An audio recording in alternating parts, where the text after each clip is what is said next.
Welcome to the deep dive. Today we've got a pile of historical sources, scholarly articles, and we are going deep, really deep. We are. We're looking at one of the most sensitive and frankly difficult topics in American religious history. The early practice of plural marriage. Specifically, we're looking at the accounts of Joseph Smith's polygamy and polyandry from about 1833 up until his death in 1844. And I think it's really important we set the scope right away. Hmm. Our job here is to be impartial guides. We're just going to walk through the historical record, the official church essays, the scholarly estimates that are in these sources. Absolutely. This isn't about opinion. No, it's a topic with so much weight for so many people.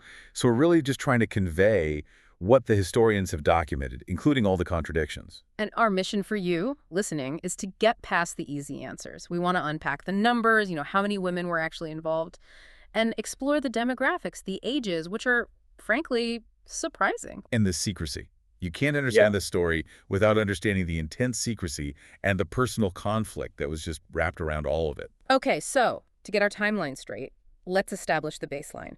Joseph Smith marries Emma Hale on January 18th, 1827. That's the one legal public marriage. That's the anchor point. Everything else that happens after that, well, it's in a historical gray zone, mostly because the practice was kept so incredibly secret. Which is why the numbers are all over the place, right? Even respected historians can't seem to agree. They really can't. I mean, if you go back to the early research, you have the historian Andrew Jensen.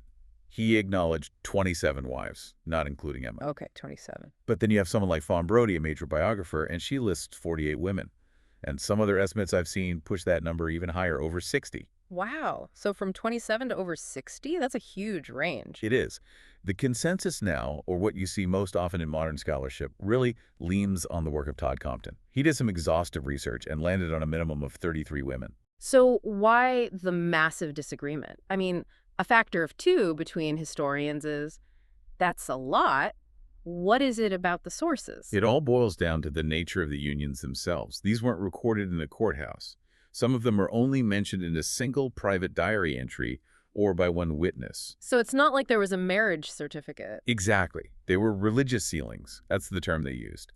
And some historians might count a spiritual promise, while others are looking for, hard evidence of cohabitation or a physical relationship. That's where you get the discrepancy. That term, sealing, is so key here. Now, we should also clarify the other terms. We're using plural marriage, polygamy, one man, multiple women. But there's another layer here that's really controversial. Polyandry. Polyandry. Smith marrying women who were already married to other living men. Yes, and this is a crucial point. These weren't just widows or divorced women.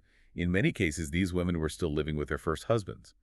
Compton's research suggests about a third of Smith's plural wives were in polyandrous unions. That's at least 10 women. So this completely shatters the idea that it was just about taking care of single women who had no one else. It makes it much, much more complicated. These were essentially dual marriages, and often the first husband had no idea what was happening. Which I think leads us right into the demographics, because that narrative, the one about providing for widows and old maids, that was really the justification used later in Utah, right? It was. It became the dominant story.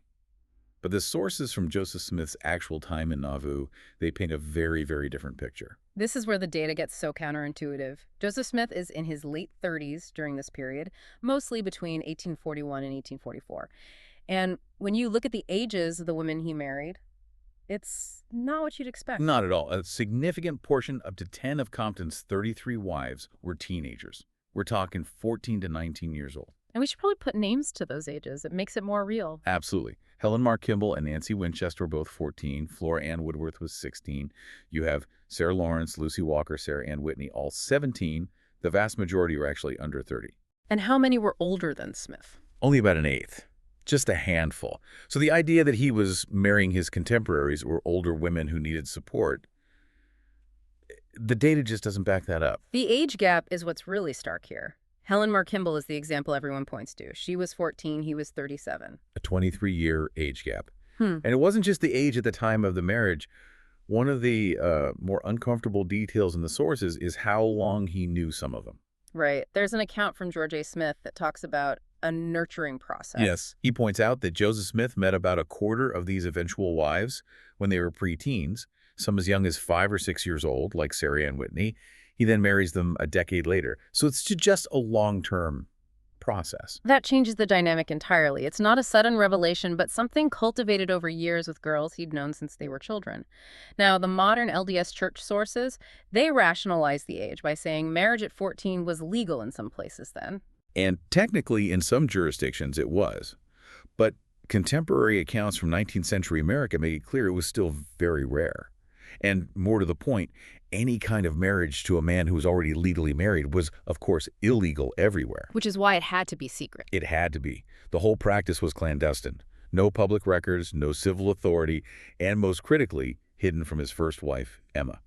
And that environment of secrecy and spiritual urgency, it was a perfect storm for coercion. Let's talk about that. The most famous example is the angel with the drawn sword story. How was that used?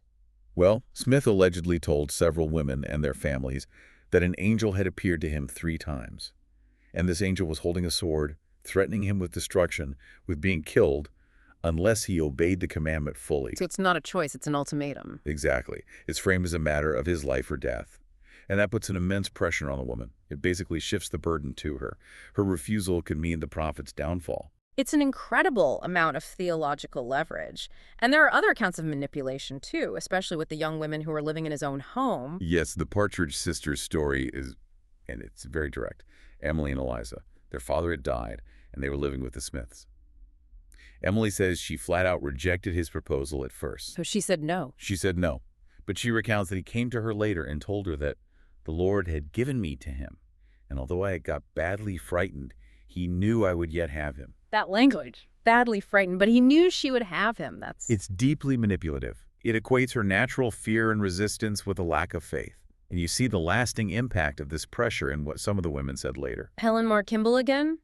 She expressed regret, didn't she? She did. She said she was convinced because she was promised that the sealing would guarantee eternal salvation exaltation for her entire family, her father's household, and all of your kindred. But years later, she wrote, and this is a direct quote, "They deceived me by saying the salvation of our whole family depended on it." They deceived me. That's powerful. Now, let's pivot to the person at the very center of all this conflict, Emma Smith. The sources call it an excruciating ordeal for her. How did Joseph manage to keep this so secret from her, living in the same house? It was a constant struggle, and the conflict was just immense. She was not passive. She fought it. Sources say she threatened divorce.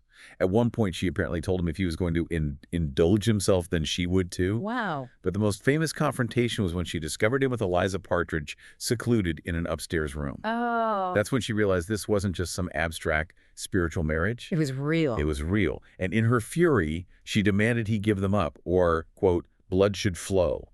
That's the level of tension we're talking about. We have actual physical evidence of the secrecy, a letter, right? We do. A letter from Joseph to Sarah Ann Whitney, one of his plural wives. He's trying to arrange a rendezvous, and he writes, "The only thing to be careful of is to find out when Emma comes, then you cannot be safe. But when she is not here, there's the most perfect safety. Burn this letter." Burn this letter. You can't get much more explicit than that. It's operational secrecy in real time. And yet, despite all this, Emma denied he was a polygamist until the day she died in 1879.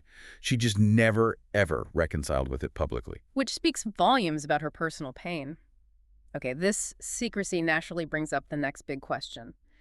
Were these just spiritual sealings, as some people later claimed, or were they physical marriages? The scholarly consensus is pretty clear on this. They were not just spiritual.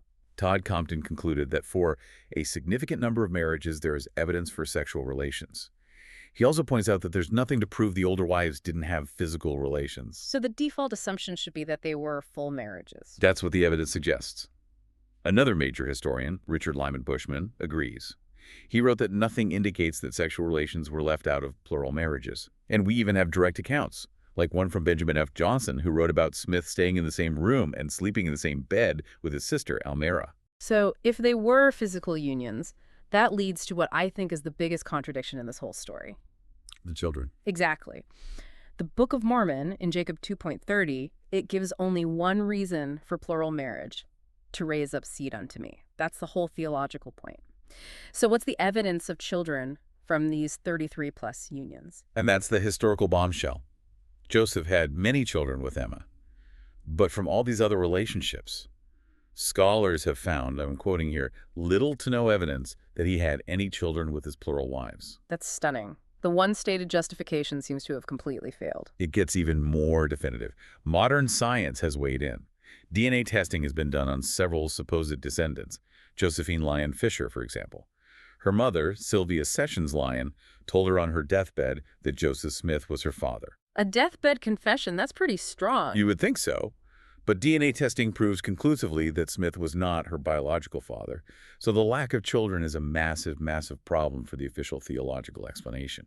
Okay, so if it wasn't about raising seed, we have to look at the other justifications that came later, especially when the saints were out in Utah and practicing this openly. Right, the rationale had to shift. And the most common one you still hear is the demographic argument, that there was this huge surplus of women in Utah who needed husbands and providers. And that theory, according to the sources, fails from lack of evidence. It's a myth. We have the census records from 1850 all the way to 1900. The entire period of open polygamy. The entire period. And those records, which were even analyzed by an LDS apostle, John Whitsoe, they all show the same thing. A preponderance of males in Utah. There were more men than women. So the idea of a female surplus is just factually wrong. It's completely backwards. The population statistics just don't support it. So if raising seed is out and demographic necessity is out, what's left? What were the other rationales given in that Utah period? Well, the arguments became more about sociology and community building. Some sources say it helped diminish wealth inequality. Poorer women could marry into established leading families. Okay, an economic argument. An economic argument. Others said it promoted ethnic intermarriage, which helped create a unified culture from a lot of different European immigrants. And finally, it was seen as a way to build group cohesion, to make the Latter-day Saints a peculiar people bound together by this very difficult shared sacrifice. So it morphed from a divine command about procreation into a tool for social engineering. That's a good way to put it. The rationales adapted to the needs of the community at the time, even when the original scriptural justification didn't hold up to scrutiny. So when you, the listener, are trying to make sense of all this, what's the takeaway? I think what the historical sources really show is a practice that started in absolute secrecy. It involved huge age gaps, it involved polyandry, and it was driven by these powerful theological promises of exaltation mixed with threats of destruction. And at the same time, it caused incredible personal conflict and ultimately failed to achieve its only stated scriptural purpose. Right. It's a story of contradiction. And when you're looking at a figure like Joseph Smith, who is so foundational to a major religion, you have to engage with these details. The pain of Emma, the manipulation described in the sources, the debunks justifications. It's essential for a complete picture. You just can't get that from a simple summary. And here's a final thought to leave you with, connecting this history to today. The current LDS Church strictly forbids plural marriage. It is grounds for excommunication. They state very clearly that you cannot practice it and be a member. A complete reversal. A complete and permanent break from the founding prophets' most difficult teaching. So the question to think about is this. What does that definitive break reveal about the church's relationship with its own past? And what does it tell you about the difference between a commandment that's just for a time and a doctrine that is supposed to be eternal? That tension, I think, is worth considering.